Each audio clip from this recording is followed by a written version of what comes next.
Well, it's actually time for the question and answer portion of today's conversation series. So how this will work is that if you do have a question, I'll invite you to raise your hand, and actually members of staff will have microphones and come over and give that to you so everybody in the audience can actually hear that.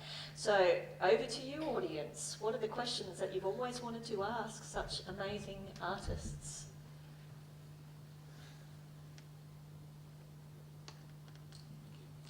You mentioned that some partners are good and some partners are possibly less good. How do you deal with repairing the chemistry between yourself and the partners in those circumstances? Is that aimed at anyone specific? Could you repeat the question again, just a little bit louder? Thank you. You spoke about the chemistry or dancing with partners, and some partners are better and appear to be better than others. How do you deal with developing or repairing the chemistry between yourself and your partner? Somebody specific? No. No, anyone can answer? For me, it's just got to get on with it. And throughout my career, there's been easier partners to work with, or some that are less experienced, as in partnering, partnering is such a fine art for a male, and if you don't feel that you're being partnered correctly, or to make you look your best, then that can be really, really trying. But if that's your partnership and that's what you have to be on stage, then whatever it is to make it work, you know, and you've obviously got to have eye contact with your partner during the performance. You can't go, if he's just there, I'll just dance.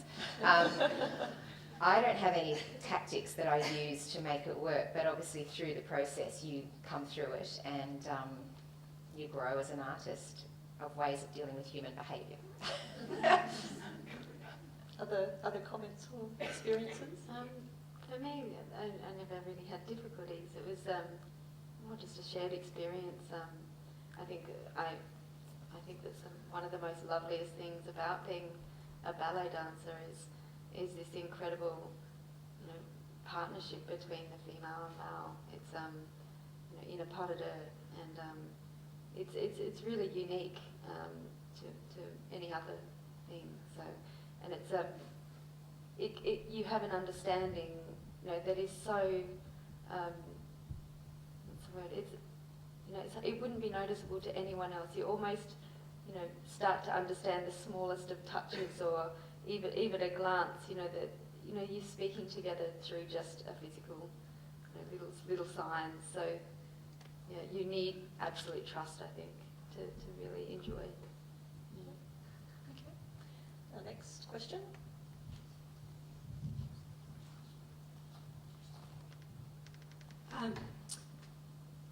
When you learn is it a script? Is it written and all the steps are there, and you say, well, this is that and this is that, and that's, as you go through your years of being a ballet dancer and such, you learn this script so that when the whole thing is coming together as such in a rehearsal, would you say that if you danced from your heart, you know, it just flows, and it would just flow, so therefore that your performance would be, you know, you would get across to your audience what the whole thing was all about, because it's coming from your heart, and you say, oh, I know all the steps, and I just love this, and it just flows, like, because it's coming from your heart.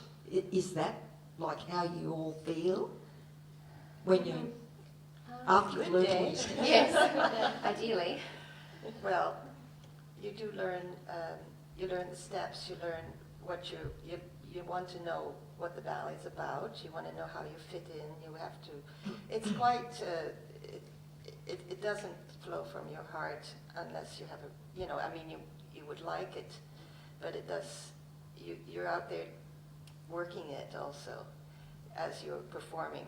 It doesn't just happen once you get on the stage. Is that what you're asking? Well, the reason I asked that was, you see, I was a pianist when I was growing up, and my music teacher used to just put the music in front of me. I mean, I wasn't as brilliant as some of the kids today that I've heard at the conservatorium, but she used to be in the kitchen behind the door, getting, and you could hear her tinkling away with doing things, getting, you know, food preparation, and she'd just put the music there, and I'd be looking at it and then start to play, and maybe I'd heard, you know, the sound of like the tune and that, and I don't know, she hardly sat beside me. So that's what I'm trying to compare. A lot of our music, well, I did solo work, I did duet work, and, you know, it just, well, I don't know, I suppose it flowed a lot of things because I loved the music and the music of certain composers, and it just, you know, it just flows. Music But she was behind the door.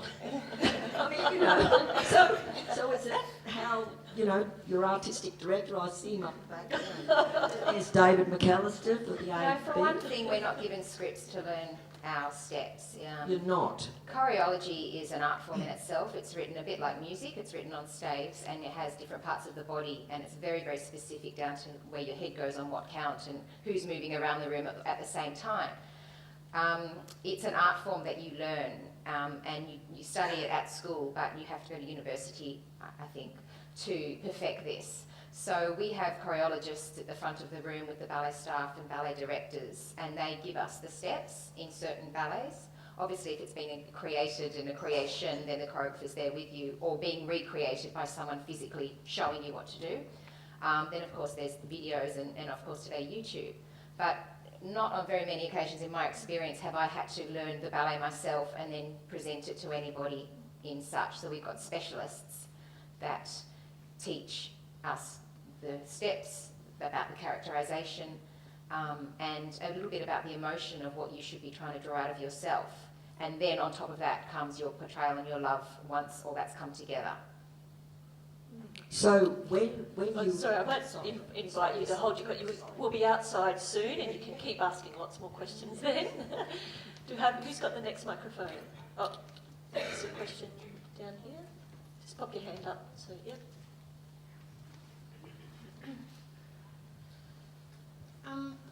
On days when a performance maybe doesn't go as well as you had hoped, or you are like feeling a little bit down about what went on stage or something like that, is there something like specific that you would go home and do, like, or a ritual or like positive thinking or something that you would try to do when you go home to prepare for like the next night performance or to get back into it, sort of thing? Or Somebody else next. Paloma, do you want to have a go at that one? Well, that's what we're saying before. This is never ending, you know, and actually what doesn't kill you makes you stronger. So that's, you know, that's a perfect example, you know. If you have a great performance, it's never actually winning. If you have a great performance, then you're stuck because then the next one has to be even better. If you have a horrible performance, and then you're sad. So that's a really, there's always, you know, an inspiration to make it better. Even if you have a great performance, you have to make it better. If you have bad, so it's always, you know, you have to always look at the positive side and make it a learning experience to make it a better performance, and also for you as a stronger person. You know, it makes you much stronger because of that. I don't know. There's always up from a bad one. Yeah. Thank you. Another question down here? Hi Lucy, so good to see you here. I'd like to address this question to all of you if I can. As I know, a lot of you has already become a tutor or coach for the next generation. So how you interpret Black Swan and White Swan in the character role to the new ballerina when they just start to pick up this role? Because obviously this is such a big contrast in the ballet, and they need to change totally opposite ways. So how you interpret it, how you tell the story about white and black? Well, I think mostly once they get the opportunity to do Swan Lake, they're very familiar with it. It's probably been in the repertoire and they've seen it, they've danced in it. But I would, I don't think I've coached anyone throughout for the whole thing, but just in bits and pieces. But I think that you take each dancer individually, and each dancer has a strength and a weakness probably, and you try to find a way that they can to help them make it the best they can. Some dancer might be really strong and not have a lot of fluidity and be much more suited for the black swan, so they have to work in a different way to find a different physicality. I think most of it is through physicality. That's how I would start working with someone or continue to work with them. And then their interpretation comes from them, and then you can work with them to say, well, you can try that, but I'm not sure it will work, but let's find it for you individually. Ballet on students of this calibre is challenging. The vulnerability of the white axe and getting the port de bras right and the neck shapes right that can emulate a swan. But one of the hardest things I think about a young dancer is the maturity that you need for the black act. And even just when she takes the hand away, it's not a snatch and it's not nasty, but you've just got to have that untouchable, which is very difficult to teach if you're specifically talking about students. How can you pass that on to someone that probably doesn't even know that you just have to do that makes the man go, oh. Not that was perfect by any means, but you know what I mean? Some things you can't teach straight away, and it is just about learning or about self-development. But in coaching students, it is about contrasting the strong to the vulnerable and getting obviously all the technical elements that are required for something so fiendish. I think something that Martin said was very, very interesting. You just have to do it in by itself. It's just enough. Some people try to overdo it too much, and then you try to be somebody else that you're not. And so then when you're sitting in the audience, you're seeing something that is not fulfilling because it doesn't come from you.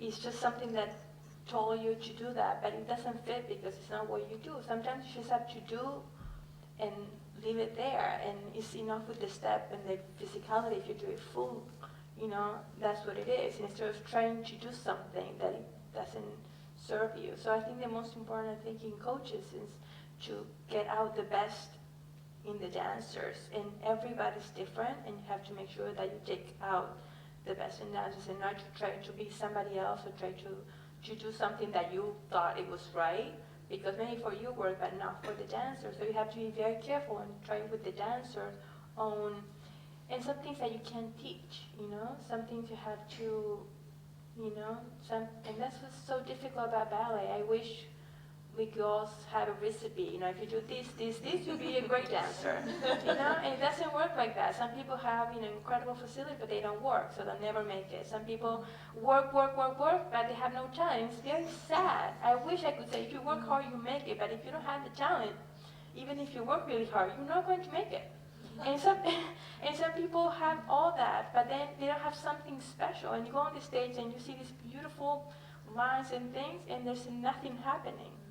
And then some people, maybe they're not perfect, but there's some light that you can't buy, you can't describe, you can't teach, and nothing, And those are the things I think coaches have to be very careful, and you have to take and leave that and respect that, and to make it the best dancer that you can.